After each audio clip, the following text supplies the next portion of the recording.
On December 4, 1872, Captain David Morehouse, aboard the ship Dei Gratia, spotted a familiar silhouette rocking erratically on the North Atlantic horizon between the Azores and the coast of Portugal.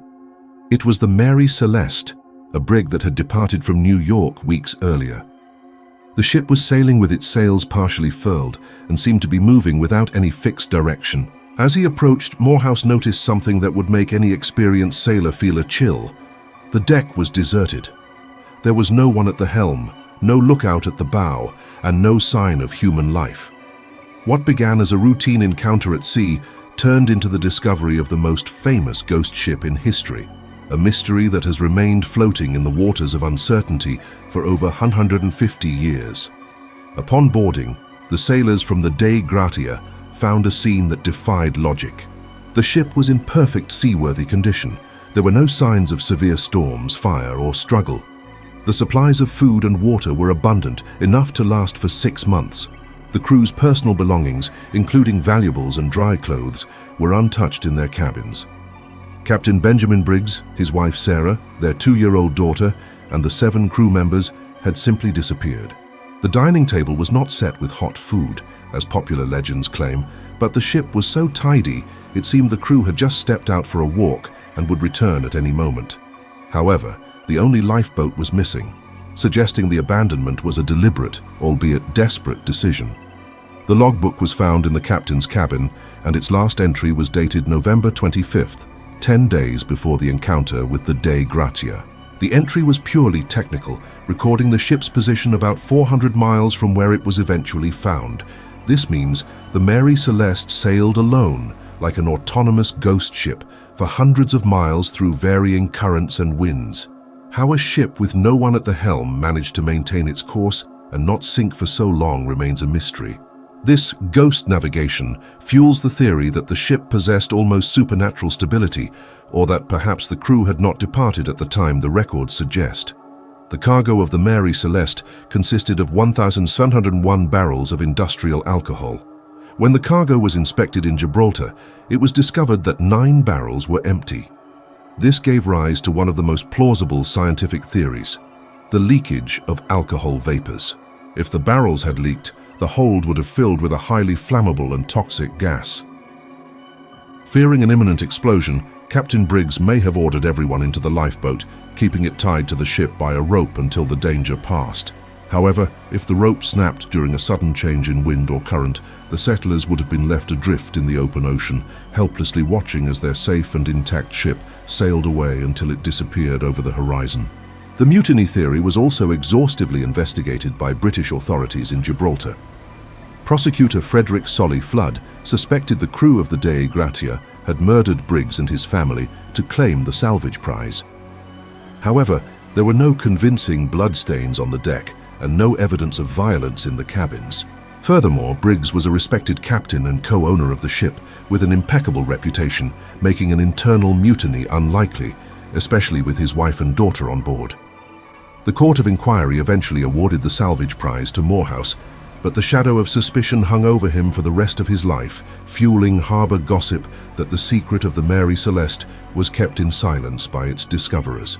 Another hypothesis involves the phenomenon of waterspouts, marine tornadoes that can suck large amounts of water and air into the sky.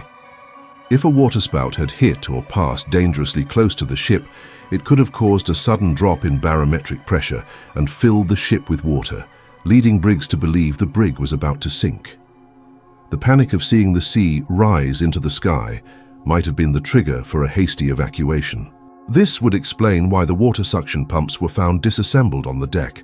The crew may have desperately tried to measure the flood before giving up and abandoning ship. Barbary pirates operating off the coast of Africa were also suggested as culprits. But this theory falls apart given the fact that nothing of value was taken from the ship.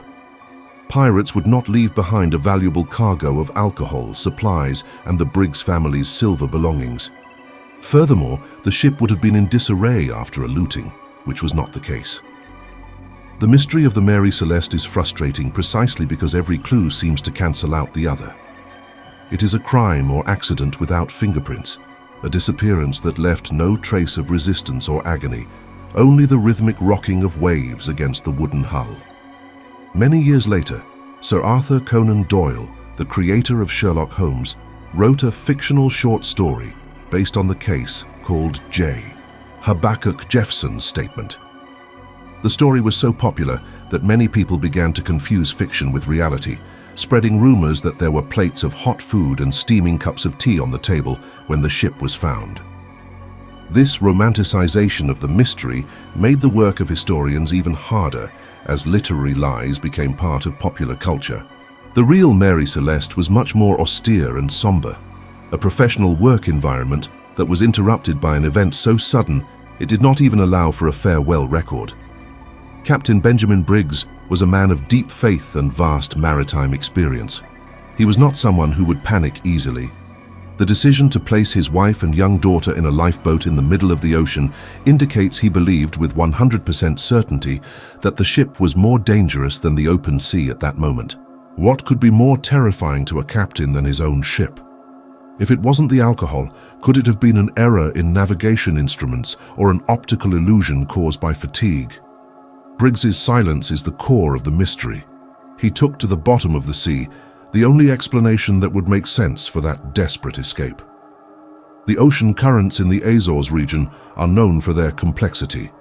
If the lifeboat was launched, it would have been quickly swept away from the ship's course. Without effective sails or oars, the small craft would have become a nutshell at the mercy of sharks and dehydration. The image of little Sophia Briggs and her mother, Sarah, floating under the relentless sun, while the ship that was supposed to protect them sailed away, is one of the saddest thoughts in nautical history. There were no survivors to tell the story, no bodies were found, and no wreckage of the boat ever reached the shore. The Briggs family and their crew became part of the ocean. The subsequent fate of the Mary Celeste was also marked by misfortune, leading many sailors to believe the ship was cursed. It changed hands several times, suffered various accidents, and was eventually deliberately wrecked by its last captain in 1885 as part of an insurance scam. The ship seemed to carry a negative energy, a stain of tragedy that could not be cleansed. Today, its remains lie on a coral reef near Haiti, silent and inaccessible, guarding in its rotting planks the truth of what happened on that November afternoon in 1872. The case of the Mary Celeste serves as a reminder of human fragility in the face of the maritime vastness. Even with the technology of the time and an elite crew, the sea proved it can erase lives without leaving visible scars on matter. It challenges our need for justice and explanation. In Roanoke or Dyatlov, there are signs of conflict or extreme nature. On the Mary Celeste, there is only order, the perfect order of a ship that outlived its own creator. It is the personification of noonday horror, where everything seems normal, but something fundamentally wrong has happened. Modern marine archaeologists, using computer simulations, suggest that a chronometer error and clogged bilge pumps may have created the illusion that the ship was sinking faster than it actually was. If the pumps were failing, and the captain could not determine the water depth in the bilge due to a buildup of coal debris, he would have made the rational decision to evacuate. However, rationality at sea is often a gamble against time. The Mary Celeste kept floating because its structure was more resilient than human fear could predict. Revisiting this story, we realize the mystery lies not just in the disappearance, but in our obsession with it. The Mary Celeste has become the mirror of all our fears of the unknown. It represents the moment when routine is broken by the impossible. The ship that sails alone is a powerful metaphor for the loneliness of the human condition and the secrets we take with us to the grave. As long as the sea continues to hide its depths, the story of Captain Briggs and his floating colony of lost souls will continue to be told on foggy nights. Today, the name Mary Celeste is synonymous with any place or situation found suddenly deserted. The ship has transcended history to become a myth. It teaches us that the sea has no memory and offers no explanations. For those seeking the truth, the New York brig is a labyrinth with no exit. Each new technological discovery about currents and vapors only adds a new layer of maybe to a case that will never have a for sure. The silence of the Mary Celeste is ultimately the silence of eternity itself. If the secret of the Mary Celeste made you feel the cold Atlantic breeze and the uncertainty of the horizon, know that the sea still holds many other names on its list of the missing. The ocean is a vast diary with torn-out pages, waiting for someone who knows how to read between the waves. If you wish to continue exploring these mysteries that history has left adrift and want to be on board for our final great investigation of this series, subscribe and join our crew. The next destination will take us back to before written history, where stones speak what men have forgotten.